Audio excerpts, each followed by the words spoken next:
Good morning. Happy Halloween. I am so excited to be here with you guys this morning. I always love it when it's just the ladies.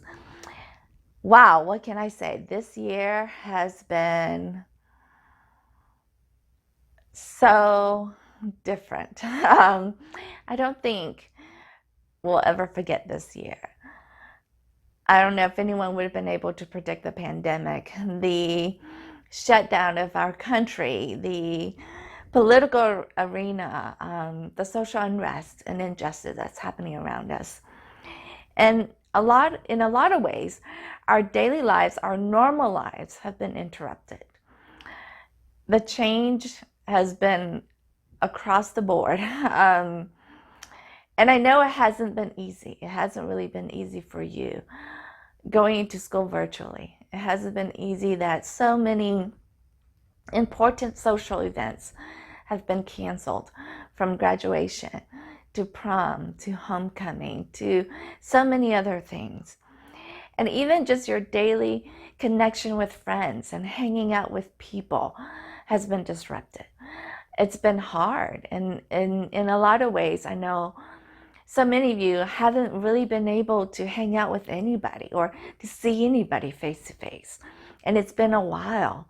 I think about this holiday. I don't even know what this evening is going to look like. I don't know what Thanksgiving is going to look like. I have no idea what our Christmas is going to be like.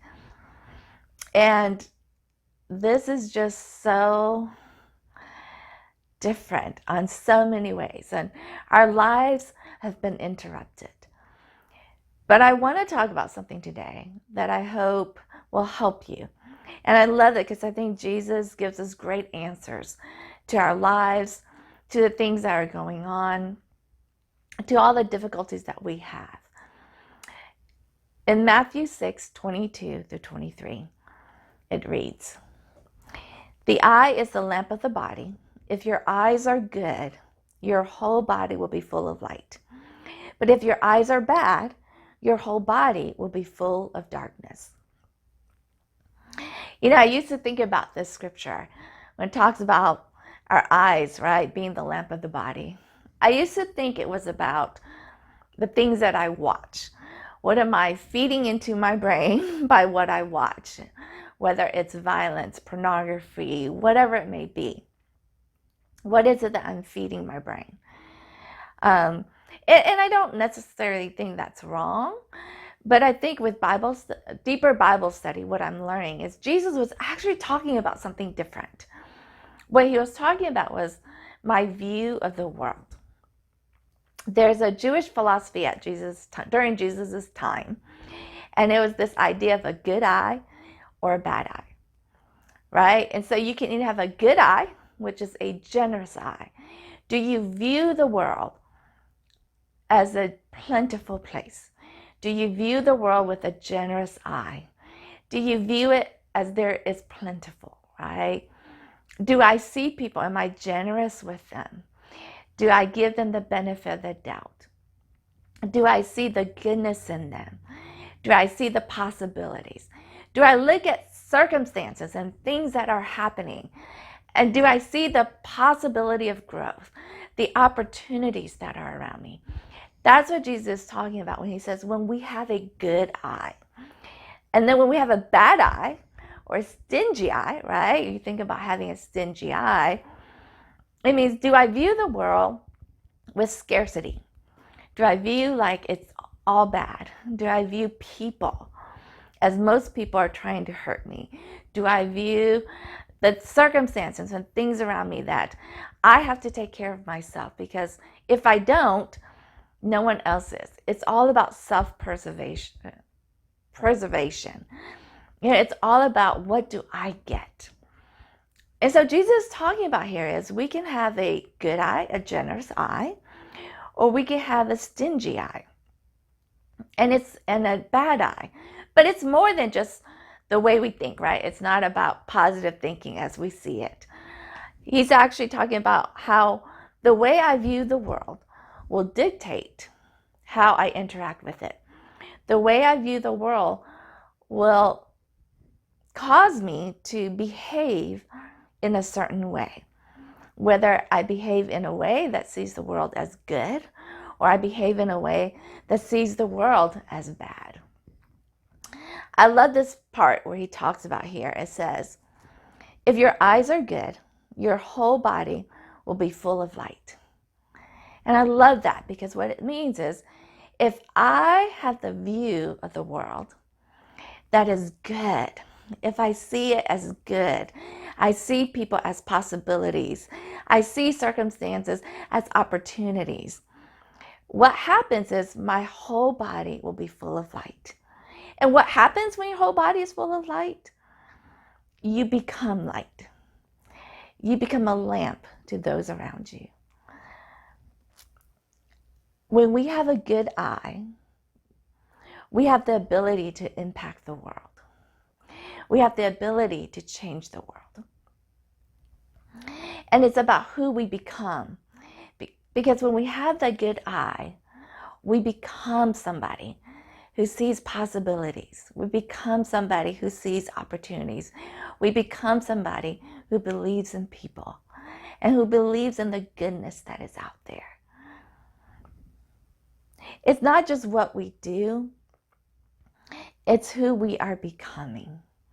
And we can become that light only through having a good eye. When we have a good eye, interruptions are only an introduction to something new. We don't see it as the end of the world. We don't see it as all these negative things, but we see it as a possibility that God is introducing us to something different. I love it that Jesus says this and that he teaches this. But what's even better is that he actually lived this. He didn't see the interruptions in his life as something that was bad, or as something that was an inconvenience, or it was just this terrible thing. Because Jesus was constantly being interrupted. He couldn't go anywhere without an interruption. But it's so amazing, because he saw these interruptions as God introducing him to opportunities. Different opportunities to love people, different opportunities to serve others, different opportunities to do good. We're actually going to look in Matthew 8. And for the sake of time, I'm actually not going to read these. I'm just going to kind of paraphrase the different accounts.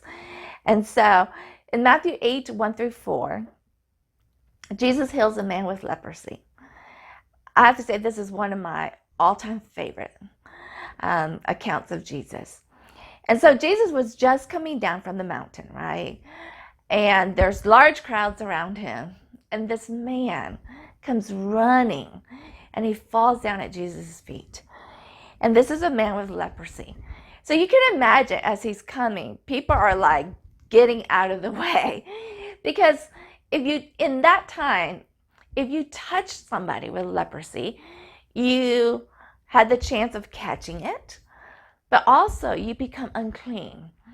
And in Jewish tradition, if you touch anything unclean, you would have to go through this whole waiting period, and you had to go and sit outside of the city and wait to see if you will develop leprosy or a skin disease or whatever it may be. And so it can be a huge inconvenience. You wouldn't be able to participate in any of the social events and synagogue and worship. You would have to go into isolation. And so I'm sure that people are all trying to get out of the way here because they didn't want the inconvenience of possibly becoming unclean. But what does Jesus do, right? What does he do? This man says, Lord, if you're willing. And I love it because Jesus says, I am willing. But not only was he willing to heal this man, he touched him. He was willing to touch him. Someone who probably had not been hugged or touched in a long time. And Jesus was willing to reach out and touch this man. And he was willing to inconvenience himself, to be unclean for somebody else. It wasn't an inconvenience. It wasn't a disruption to his schedule. Jesus saw it as an opportunity to bring someone back, into the fold, into the community. In Matthew 8, we're going to look at verses 5 through 13 with the centurion, the healing of the centurion's servant. And, I think it's another one of those stories that when we really think about, here is the centurion who's asking for Jesus' help. This is a man who was a Roman soldier. He was a Gentile. He was not a Jew. He was definitely a Gentile. But more than that, he was part of the Roman Empire who was currently oppressing Israel, the Jews. And so this guy represented the enemy, the people who they did not like and did not associate with. And so Jesus didn't have to go. He didn't have to put himself in a situation that would have been really awkward. And for him to enter the home of a Gentile, it would once again make him unclean. But Jesus didn't see all of those things. I think he saw a need and he saw a chance. And what's so cool is that this interruption became an introduction to faith in an unlikely place. Who would have thought that Jesus would find faith greater than anyone in Israel, in a Gentile, and in an oppressor of their people, in the enemy? Jesus said he had not seen faith anywhere else like this in all of Israel. The unlikely place of all places. I think that is amazing. And so looking at these things, we think, okay, how does that apply to me? How does that work for me? Well, let's look at here in Matthew 8, 23 to 27. And we'll talk a little bit about how this applies to us and how we view things. And so this is the story of the calming of the storm. And this is after Jesus has done that miracle and other stuff. He gets all the disciples into a boat and they get out and they go onto the lake. And while they're out there, Jesus is taking a nap because I am sure he is tired. So I know you high schoolers can relate to that. You guys get home from school and I think that's the first thing you do is you take a nap. I have children who are in high school. And that's what they do. And so here's Jesus. He's done all these things. And he's taking a nap in the boat. And while they're there, the storm comes up in the middle of, all of a sudden. It's a squall. And it happens a lot on lakes the size of Galilee. And so the storm comes out of nowhere. And the disciples are freaking out. And they are afraid that they're going to drown. And it seems like the boat is going to sink. And here's Jesus napping, right? And they're like, what in the world? Jesus, do you not care? And they're trying to wake him up. Well, when I think about the storms, I think about you and me. Because right now, we are in the middle of the storms of life. These things have come upon us suddenly, and it's been very difficult. I think about it as like, are you frustrated with virtual learning? Are you frustrated with digital school? Because the reality of it is, I know a lot of you were never really taught the skills to be successful at this. And it makes it hard and it makes it frustrating, right? Do you feel alone right now and isolated? Are you going to social media to try to fill that emptiness? But afterwards, only finding that you feel more alone and more lost. And that it doesn't matter how often you're trying to connect through social media and TikTok or Instagram, you still feel so alone. Are your days running together? Because there's no change to it.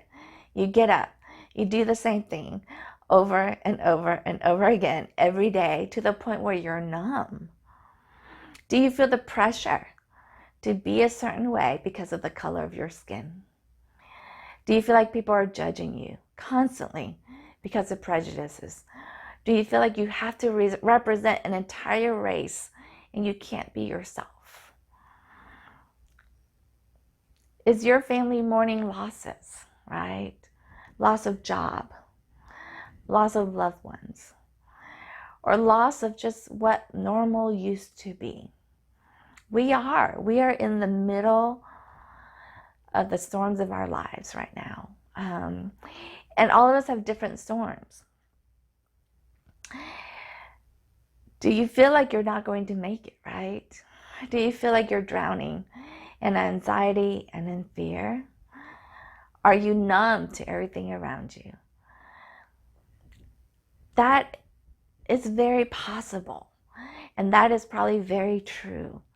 I know it's been like that for me. I've gone from being numb to being full of anxiety, to being afraid, to mourning the loss of loved ones. There's been so many things.